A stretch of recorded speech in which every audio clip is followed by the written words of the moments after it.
And we have a lovely gray day in Iowa City, or wherever you're from, because we may have some people joining us from other locations. I'm not sure if Christina Kimberly is here, but she frequently joins us from St. Louis. And that is the joy of having our meetings on Zoom, is that people can join us from anywhere. So as we do, I'm going to turn this over to Devin. He's going to give you some really quick Zoom tips. So just a little refresher for some of you. Devin? Yep, thanks, President Barb. A couple of the pointers for Zoom, just as a reminder, if this is the first time you've been on in a little bit. Your mute is in the bottom left typically. You can do that to turn your microphone on or off. If you got some background noise, keep that sucker off. And if there does come some background noise, I will find you and mute you for you. You can also turn your video on and off. It should be about in the same spot. In the same set of menus, there's a participants tab. You can see all of the other people that are in the meeting with you, but you can also raise your hand, which is really useful for announcements or if you have questions of our presenter later. And then the final thing I'll point out is the view. Typically in the top right on the computer, it looks like a little grid or a single screen for the icon, and that allows you to switch back and forth between either seeing the speaker or a grid view of your fellow Rotarians and guests. And when there's a presenter and they're showing a screen, you can also choose between whether you want to see the presenter's face or a couple of your fellow Rotarians. So just know that you have some options for the extra screen that you'll see on top of whatever that presentation is. Back to you, President Barb. Great, thank you very much, Devin. So we're going to give you an opportunity to practice one of those Zoom tips, and that is the raise your hand feature that is found in the participant button that you may find along the bottom. So if you are joining us or if you have a guest and you would like to introduce your guest, please raise your hand and then Devin will call on you to make that introduction. And so Devin, I'm going to hand it back to you. Yep. All right, Janice, you have a guest or guests. You're muted, Janice. My guest is the speaker today, Trace Pickering, and we have two students from Iowa Big here as well, Leah and Ethan, and so you'll learn more about them today during the presentation. Great, welcome. Ryan, you have guest or guests. I have one guest today. Once again, joining us is Alex Friedrich from the University of Iowa. He's the gentleman I brought a couple weeks ago, who is the head of the Sales and Marketing Club, Sales and Consulting Club, I'm sorry, at the University of Iowa. Alex, you want to say hi real quick? Sure, it's good to be back. Good to see everyone again. Welcome, Alex. Thanks for joining us again. Thanks for having me again. To Shaylyn, you want to say hi? To Shaylyn Harrington. I'm the Community Engagement Manager at Shelter House. And as always, I am a guest of Barb. Well, welcome. Glad to have you. Welcome. And I believe we also have Tagba here. Tagba, do you want to unmute and say hello to everyone? Hi, everybody. So this is Tagba here. I work with Tyson Food. I work as the project planner down at the Columbia Junction location. And I'm happy to be among you guys. Well, thanks for joining us today. Welcome.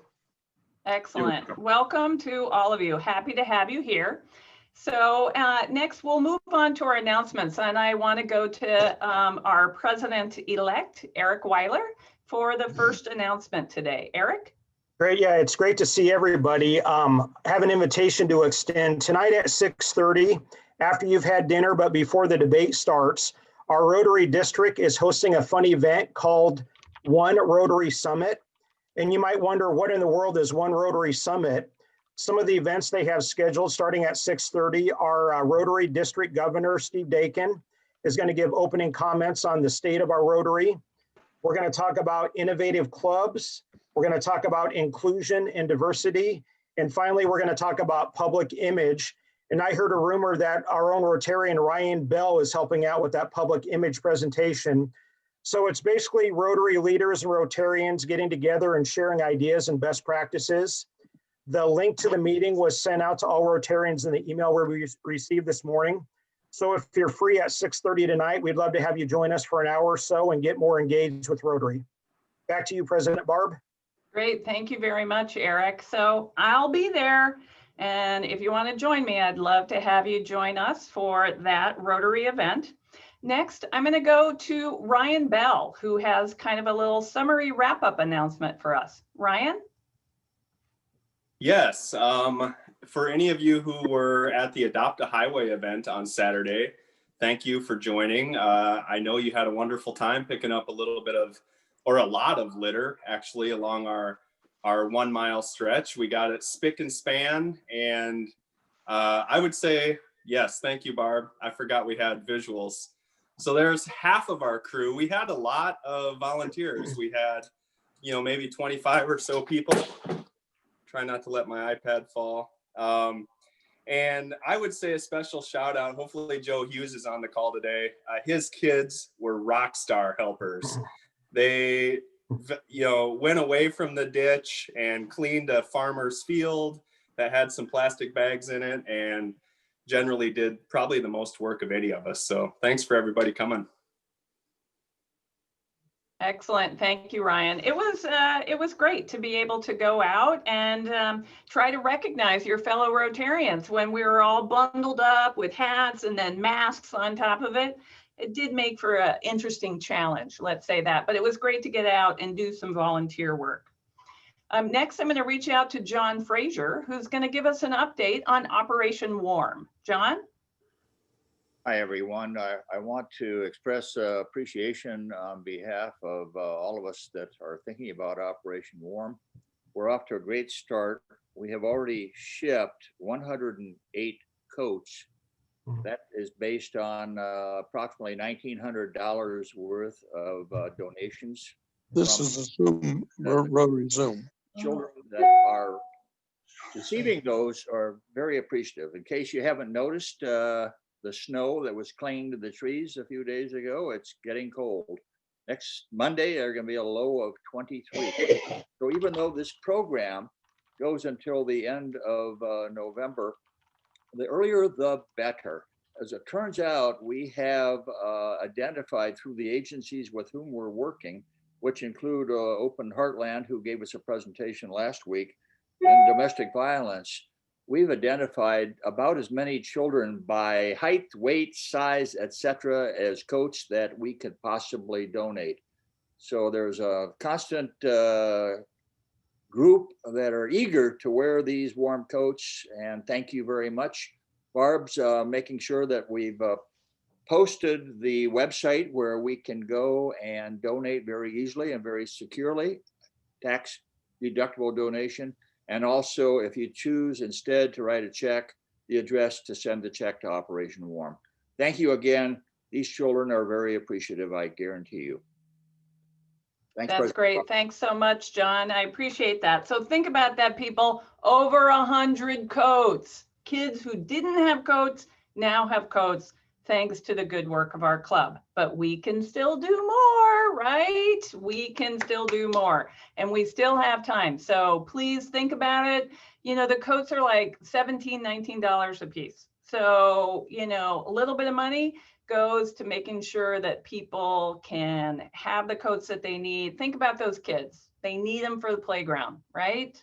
And the more that we're going to be stuck at home, we're going to want those kids in warm coats so they can get out of the house and give mom a break. Okay, I'm just saying that as a mom. Okay, but I do think that that's necessary. So thanks, John, and thanks to everybody who did contribute. Next, I want to go to Kelly Staub, who's telling us about this exciting thing that we can all do on Saturday. Kelly? Hi, everybody. I am super excited because we have our first Hawkeye game on Saturday. I know you're all going to be watching, have on your Iowa gear. It is also World Polio Day, and Maggie's Farm Wood Fire Pizza has partnered with us for all orders placed on Saturday. They will be donating 10% of the proceeds to Rotary International's Polio Plus program. So this is a great time to support a local business as well as our Polio Plus program and enjoy pizza while you are watching football. That is great. I think you can count me in. I'm going to do it. And so I think we all need to kind of take advantage to that. I also just really want to thank Kelly, because Kelly kind of took this initiative and helped make it happen. And so kudos to Kelly for doing that. Truly appreciate it. So the last announcement I want to make sure that you all know is that, as you know, every July 1st is a new Rotary year. And with a new Rotary year, it comes time to pay your dues. Now, it's my understanding that every year, getting everybody to pay their dues is a bit of a challenge for the board. And now, you know, I have certainly witnessed that firsthand. And so I wanted to make sure that people know that if people have not paid their dues, we will start terminating them on Monday. And so one of the reasons I mention this is that we do have some senior members of our club who have been members for a long time, who don't have phone numbers in Club Runner that work. And so we've tried everything we can do: phone calls, text messages, mailing invoices to people, especially if you know of some senior members who perhaps have not participated in the Zoom meetings. Reach out to them and make sure that they have paid their dues, because unfortunately, if they don't pay them by Monday, we will have to terminate their membership. So if you think of somebody, you can always reach out to me and we can check and see if they paid, but we want to try to keep our membership up. Now, the other thing I want to say about membership dues is that it is those dues that help us do the good work in our community. So whether it's delivering dictionaries to kids in the schools or helping with the literacy program, the I Can Read program, there's a number of different initiatives that our club does, as well as like at the district that we support, the Iowa Most program, Rag for Clubfoot, etc. Lots of good work that is paid for by your dues. And so, you know, it's what we're all about, right? Service above self. We say it all the time. That's what Rotarians are. And that's what your dues go to. So it's a good cause. Think about who hasn't been on Zoom, who haven't you heard from. Maybe reach out and make sure that they're still involved. I have talked many a person through getting on Zoom for the very first time, so I'm happy to do it for anyone as well. So next, I would like to go to Bill Oglesby. Bill is actually going to share a video with us that highlights one of Rotary's 7 areas of focus. Bill?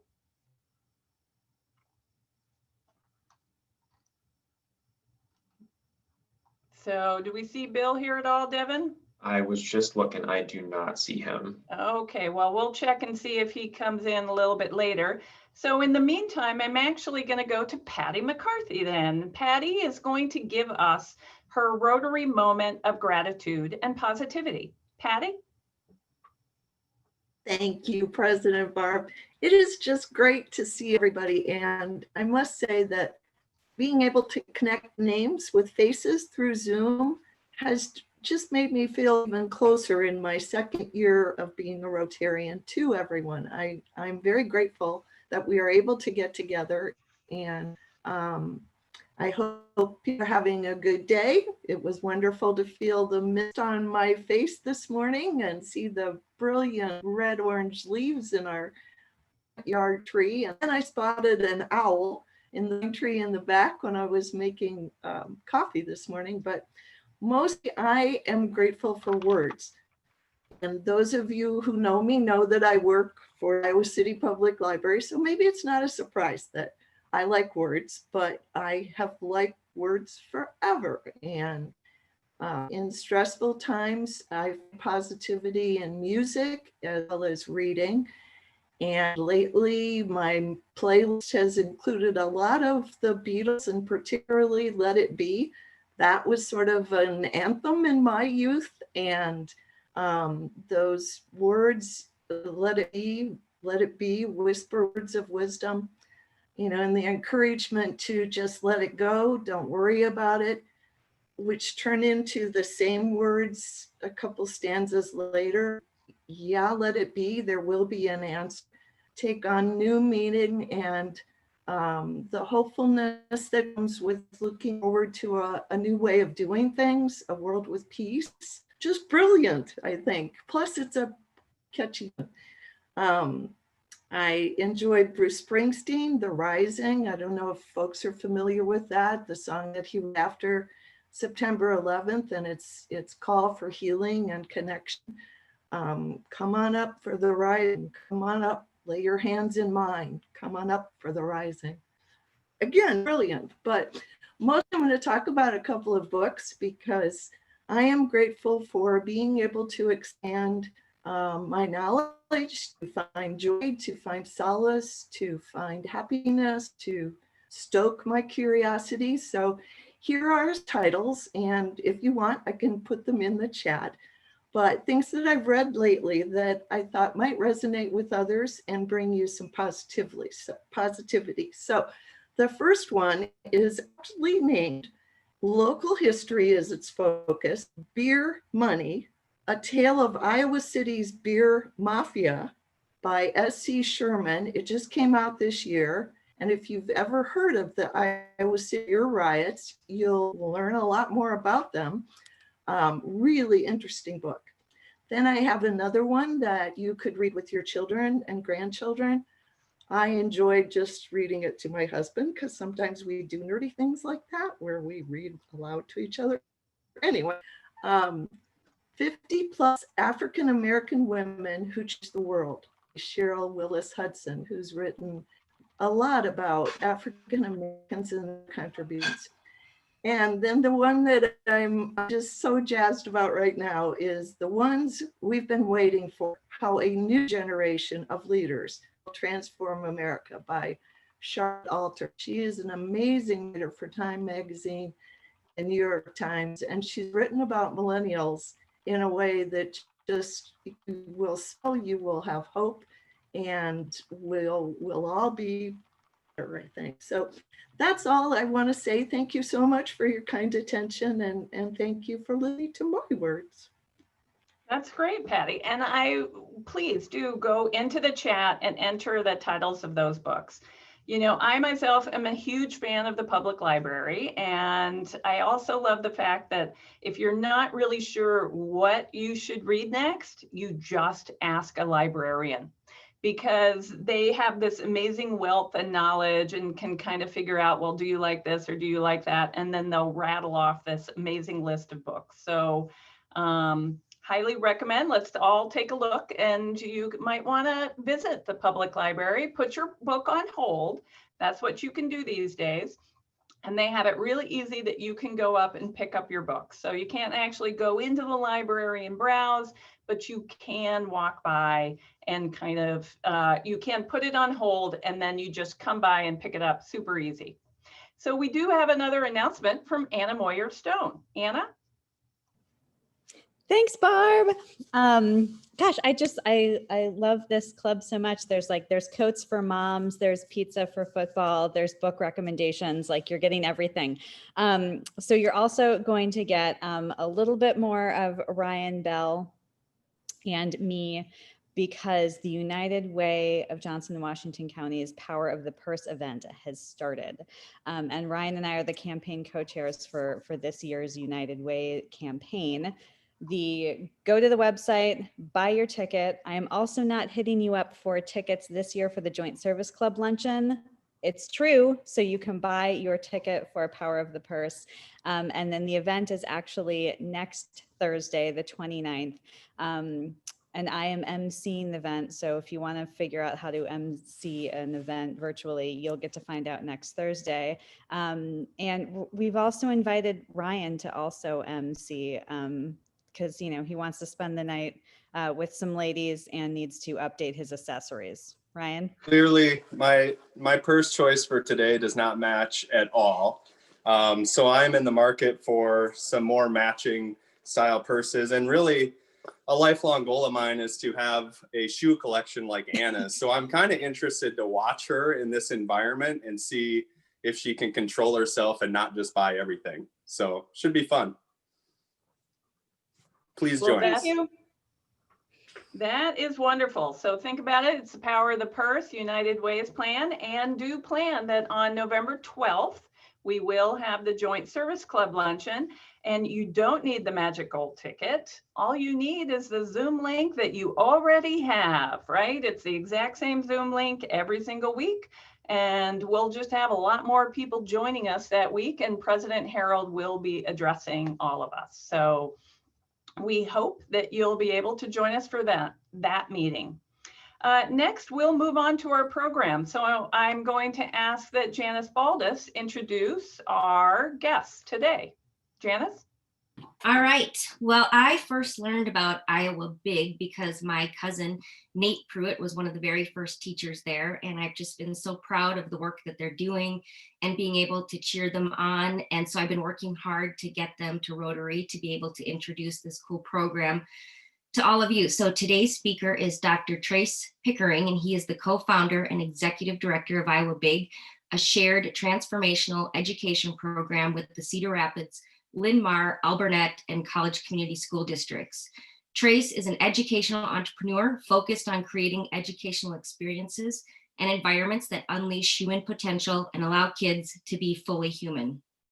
Prior to serving as executive director, Trace has served as associate superintendent of the Cedar Rapids Community School District and as associate director of Education Reimagined, a national organization working to bring learner-centered education to America. He has also been an English and history teacher, a principal, an AEA administrator, a community builder, and started and sold 2 businesses. Trace says that he's done all of this because he is old, but his wife's story is that he just can't hold a job. And it just sounds really exciting to me to hear about this journey. And so without further ado, I would like to introduce Dr. Trace Pickering. You have a knife. Sure. All right, thank you. Welcome. It's good to be here with you. I also am excited today. The real stars of today's presentation are 2 students from Iowa Big, Leah and Ethan, who you'll get to hear from here shortly. So Iowa Big, we just see it as one learner-centered example. There's lots of things going on around the entire country around this. We're just one example. And to kick it off, I always like to have student voice at the center. I'm going to show you a very short video that one of our students made.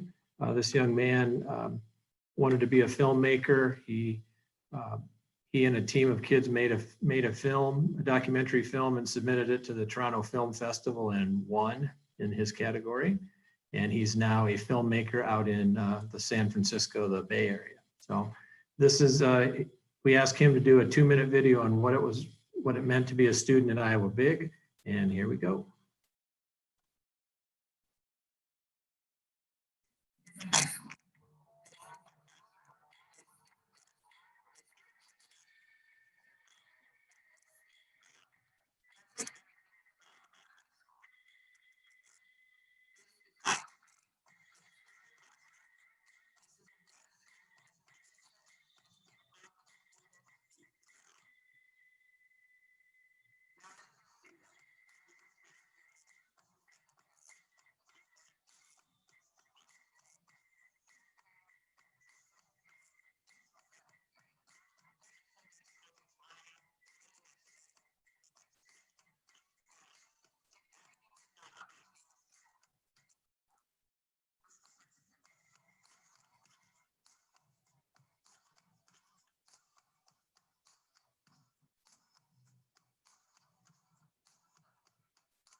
to my screen. Sorry about that. What am I doing?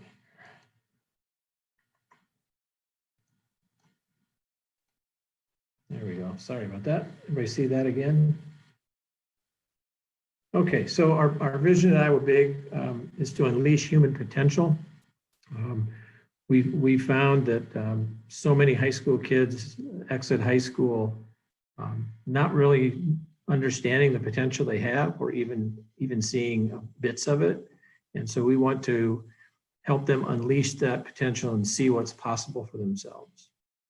Iowa Big staff right now, we have 260 learners, which is about a 12.5 to 1 student staff, or we have 12 and a half staff, about 21 to 1 adult learner and 31 to 1 teacher.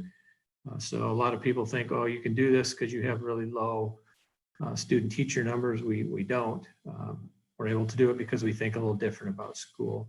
We have 2 locations, one on the north side of Cedar Rapids and one in downtown in the Nubo district. And each location has science, math, English, social studies, and a business teacher. So how did Iowa Big come to be? All of you probably remember the floods of 2008 that took out 10 square miles of downtown Cedar Rapids. The silver lining in all of that was it allowed our community to reimagine itself. Cedar Rapids had been a successful industrial and agricultural community through the 1900s, and in the 2000s we were kind of struggling to figure out our identity and where we were going. And so the leaders of Cedar Rapids really, I feel really proud of the work they did in not just cleaning up the streets and getting back to the way we were, but in trying to imagine what Cedar Rapids could be in the next 100 years. Part of that conversation was education. What are we going to do to transform education, because education is clearly a 1900s construct in terms of the way we're organized. And so I worked for Chuck Peters at the time, who was the CEO of the Gazette and KCRG, and he asked me to see if I could help the community have a different conversation about education, something beyond which high school is the best, how many AP courses are available, and these kind of things. And so I guess I just had a big enough ego to think I could actually do that for a community this size. So a colleague of mine, Sean Cornelli, and I started doing things, having luncheons and meetups and trying to have conversations. And we consistently heard, we would ask people, what do you need to know, do, and be like to be an effective and citizen and community member today? And we'd get these beautiful lists, right, that I get everywhere I go. Collaborative, work with diverse groups, think on their feet, see failure as a way towards success, all of these kind of things. And then we would ask them, that's fantastic. What are you personally advocating for in education related to making this happen? And we would hear a litany of things like increased test scores, strengthen unions, weaken unions, longer school days, tougher standards, longer school years. And Sean and I kept looking at the things they were advocating for versus the things they said they wanted, and they weren't. The things they were advocating for couldn't possibly get them what they wanted. And they were unable to, for whatever reason, to see that disconnect. So we came up with what we affectionately called the Billy Madison Project. We said, well, all of our histories are fiction. And so our past experience in high school it's difficult to go back and really remember what it was like and how you were feeling outside of some key events or what have you. So we identified 60 community members from across our community. We wanted anyone in our community to look at those 60 people and say, that person's like me. They look like me, they live where I live, they have a job like I have, they're my age, whatever. And we invited them to go back to high school for a day as a student. And so 7 of my principal colleagues agreed to play. And in small groups, we would send these adults back out, and they would spend the day as a student. So one poor participant had showed up on a day where they had a calculus test. And so that person had to take the calculus test. That was humbling for them. And then in small groups, we would bring them back after their experience and just have the debrief. And group after group told us a consistent message.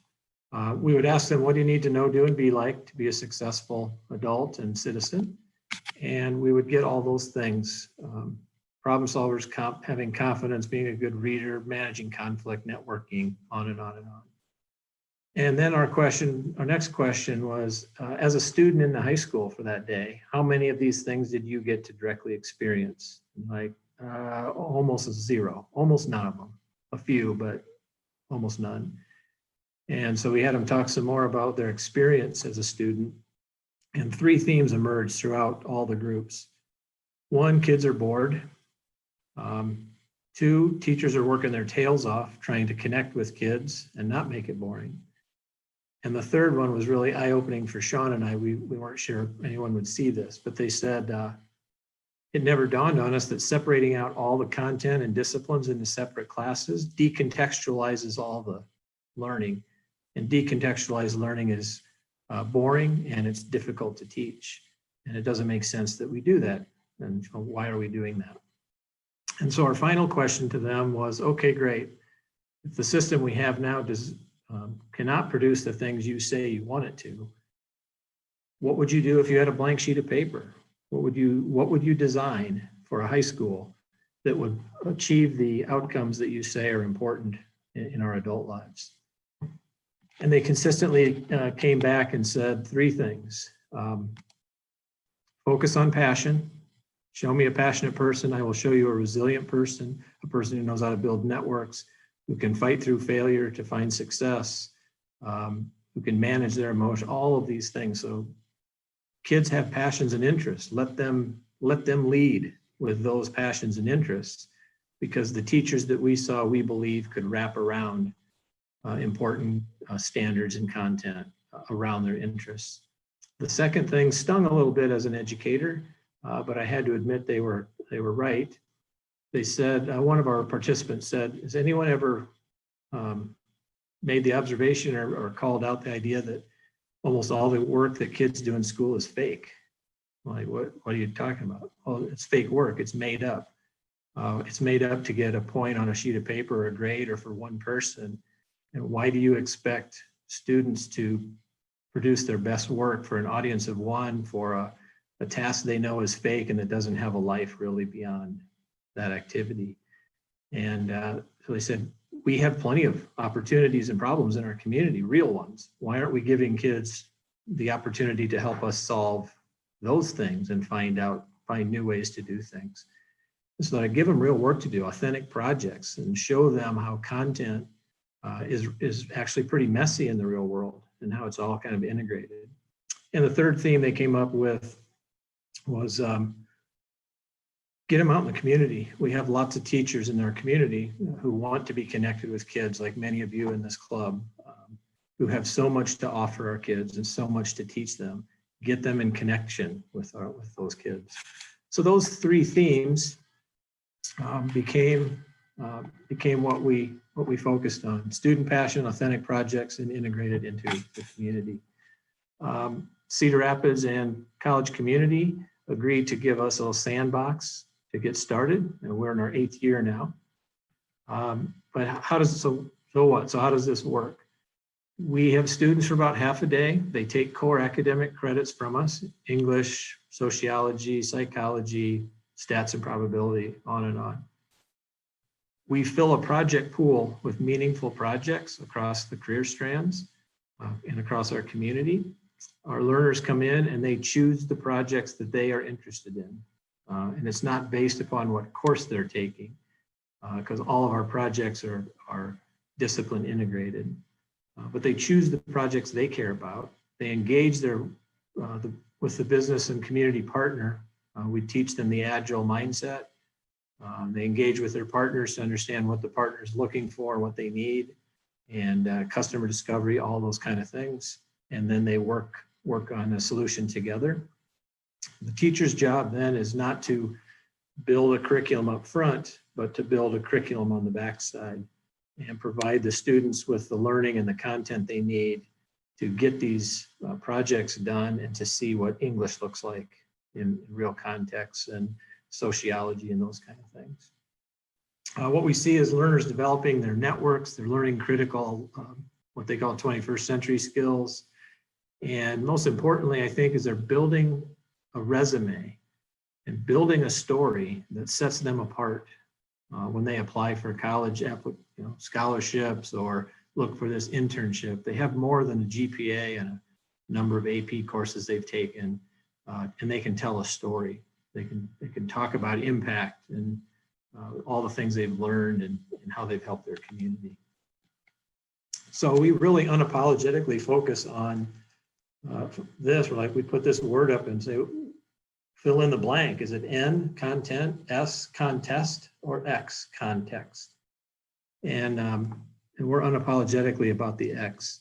We want to put kids in real contexts where learning comes alive, disciplines come alive, problems are real. They see how difficult things are, how few of yes, no answers there actually are. And it's a whole series of gray and trade-offs and things like that. And so contextualized learning is a big part of Iowa Big. We also, when we started, didn't want to be a program that you did after your academics, after your core. And so again, I say we wanted to show our community that kids can get core academic credit in different ways than we traditionally see, and in ways that cause them to see these subjects in a different light. We're responsible for students meeting the exact same Iowa core standards as any other high school. And so we just approach how we teach these kids the standards. We just do that differently. And again, we want students to see how the content looks in real world context. More importantly, honestly, more importantly for us are our values and the things that we want the kids to learn and understand. And so these are our 8 values. And we are constantly asking our students to reflect and think about what these mean. And we have levels or states, and helping them understand what state that they want to be in, to be the best leader they can, to be the best learner they can, to be as authentic as they can, and the like. So key points, how does it work? Integrated teacher teams. We don't have classrooms. Our teachers work together constantly. They sit next to each other. They have to learn and understand each other's content. They have to solve problems together. Learners are gravitating towards things they care about, far more so than worrying about what their grade or score is going to be. And we create a fail-safe environment. We want the kids to experience failure and see that failure doesn't mean a big fat F on a paper. It means picking yourself up, figuring out what you did wrong or what you could do better, and going out and doing it again and get better and better and better, which is professionally what we all do. So that's very quickly a rundown of kind of the history and what Iowa Big does. I think the most important perspective is going to come from our students. And so I'm pleased today to have Leah Allers and Ethan Mayer with me. And I've just kind of posed 3 questions to them. And I know, Leah, you have a meeting with a college coach here in a bit, so I'm going to have you start. Why you chose Iowa Big, maybe share one of your projects and some of the things that you've been doing. And then finally, what has Big done for you as a person and a learner? Thank you, Trace. So why I chose Iowa Big as a student was to have a different way of learning and understanding school context that I would actually care about. When I would go to Linn-Mar for high school, and the day when I wasn't a part of Iowa Big yet, I was one of those students that knew I could be an A student and knew I had the potential for that, but I was in the mindset of why learn it if I don't care about it? Why give all my effort to something that I'm just going to remember for the test and then forget it later? So I just wanted a different way of learning and finding out my strengths and what I was actually interested in. So that's why I chose Iowa Big, or to be involved in Iowa Big. One of the projects that I have been involved in was actually created by just an idea that popped into my head. which is called a Outbound Project at Iowa Big. I came to the teachers and I was like, I have this project idea, but it's really, really big and I don't know if I could handle it or do it. So this project is bringing chainsaw artists to Marion, Iowa, to take trees that fell in the derecho on August 10th, 2020 this year, and create artwork out of those trees, and then have a live auction in November to raise money to replant trees in Marion. So I just want to take something negative and turn it into a positive, and hopefully the community will reciprocate that. How this project began is I just called the mayor of Marion, Nick Abelwasley, and I was like, I have this idea and I don't know where to go with it. Wondering if you could help me. And so that's my main connection right now, and he's helping me get connected with other people in the community. I have an amazing team with me that I put together, which consists of 7 people or students from Iowa Big, plus Mark Matson as my team teacher lead. Right now we're working on, we just set up our bank account. We've been in contact with news stations and the radio stations to push out the word on this project.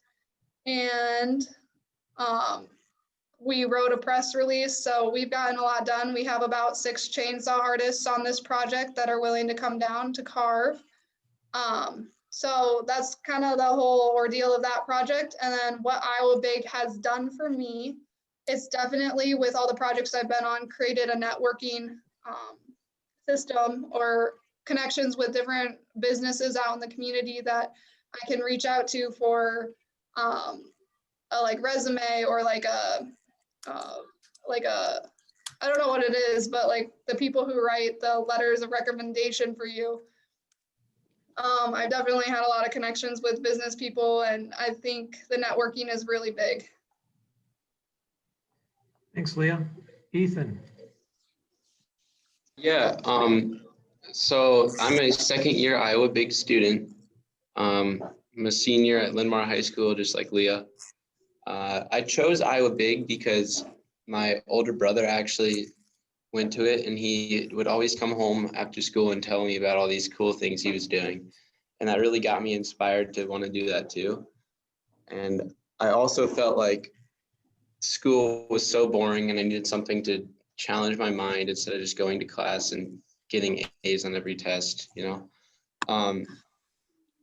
So yeah, Iowa Big was a perfect option for me. So I came here wanting to learn about agriculture and plant science and those sort of things. That's a big interest of mine, a big passion of mine.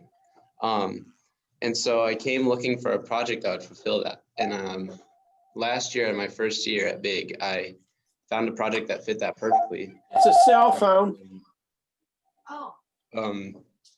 I built a underground hydroponic system, which is where you grow plants without having them outside. They're inside a space. You use water and nutrients to grow the plants. And so by building that, I helped a nonprofit. Sorry.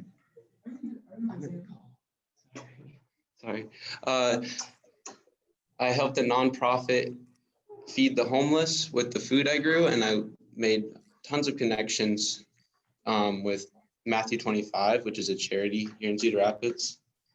And that actually gets me to my next question, is that what is being done for me is through my work with Matthew 25, I actually was able to get myself a job there. A very hard to get, or a very exclusive job that I would not have gotten if it weren't for Iowa Big. Thanks, Ethan. That kind of wraps up our former part of the presentation. We 3 of us would love to entertain any questions you might have. Great, thank you so much, Trace. So if anybody in our audience has a question, you can go to the participants button and raise your hand. And I'm sure that they could take them. Just a really quick question. So Leah and Ethan, Now, and you may have said this, but I may have missed it. What grade are you considered to be in? I'm a senior right now, so 12th grade. Great. Yeah, I'm also a senior. Okay. Well, I think we're all thrilled that you guys are going to be making an impact in our community so soon, and that you already are. That I think is great. We do have a question from Janice Baldus. Janice? I was wondering, Trace, if you could talk about, you guys have won some pretty big awards. I think I'm thinking of one in particular that you could share about. And then also, what is the process for who gets to come to Iowa Big as a student? Yeah, we've had the good fortune of about our second or third year at Big, the Emerson Collective, which is Lorraine Powell Jobs. It's kind of her money.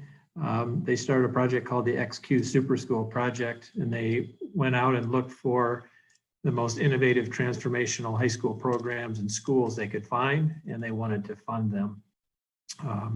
And we won $1 million over 5 years for that, which allowed us to expand rapidly and involve and allow more students to take part in Big, as well as develop our team professionally faster and more efficiently. So that was great. I think we're in, I've lost count, a dozen different books from different authors about educational transformation, and we're often used as a model, which is flattering, but I know how much work we have left to do, so it's always kind of a weird juxtaposition. But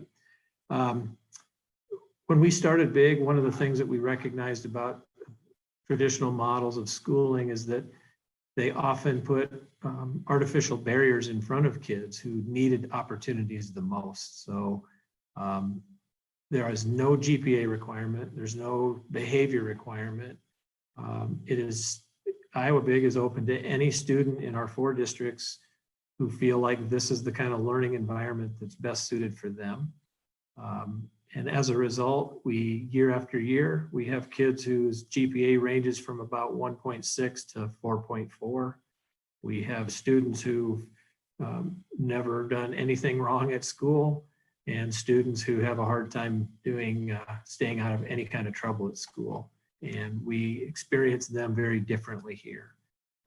When we have visitors, I always ask them, tell me the kid who has a discipline problem, or tell me the kid who's a 2.0 kid, and they can't do it, because this environment is about them and their passions and their interests. So the desire to misbehave kind of disappears. Why would I misbehave? I'm in a place where I get to pursue things I care about. And so that's been a primary driver of Iowa Big, is this is open to any student who wants it. That's great. Next, we have a question from Gary Pasha. Gary? So my question, I don't know whether it would be of the 2 students or whether it would be of the presenter, but my question is, number one, is this supplemental to the kids going to the high school they are in, or is this separate, completely separate track? And the second half of that question is, what does it cost to enroll a student in this? Great questions. Well, both Ethan and Leah are half-time students. About 90% of our population are half-time. So they take a minimum of 3 classes from us. So they are either with us for the morning session or the afternoon session, and they return, they go to their home school, with our kids lovingly call their mothership. They go to their mothership high school for the other half of their day. Iowa Big, we do not offer the full comprehensive set of courses that their high school does. So they go back, that's where they play their sports, they're in their band and choir. All their courses are listed as their high school courses. So with that said, it's 4 public school districts, it's free, it's public school. It's like a public school option for the kids in these districts. Thank you. That's great. Next, a question from John Fraser. John? Yes, sir. I love your presentation. It reminds me so much of an old saying that nobody likes things the way they are and no one likes change. And you combine that with my experience with, as an example, Tippy Business College, talking a lot about experiential learning. as being the key, this fits hand in glove with experiential learning. It's what it is. How much resistance are you getting? And the more important question I have is, how can we help you? How can a member of our organization, Rotary, not just Iowa City Noon, but Rotary in general, jump on board and give you traction and momentum and support that would allow you to spread this to wider arenas? Thank you. Thanks, John. Resistance, I will tell you, in year 8 is far different than it was in year 1 and 2, because I have dozens and dozens of Ethans and Leahs out there to tell their story now. Initial resistance, as you might imagine, from very traditional educators who felt like they were missing all this content and they couldn't possibly be learning as much as they would in my class. And, oh, it's a great program, but I can't believe you should be able to get English credit in there. Those were some of our initial pushback. Since then, it's gone down dramatically in our community, in our schools. I think as what I often hear now from teachers in the traditional schools is when Leah and Ethan go back, they're seeing more engaged students in their own classrooms. They're seeing students who can now connect with what they're teaching in their class to something bigger. And so that's been helpful. Rotary clubs and such. Oh, go ahead, Ethan, you have something? Yeah, I'll just add something real quick.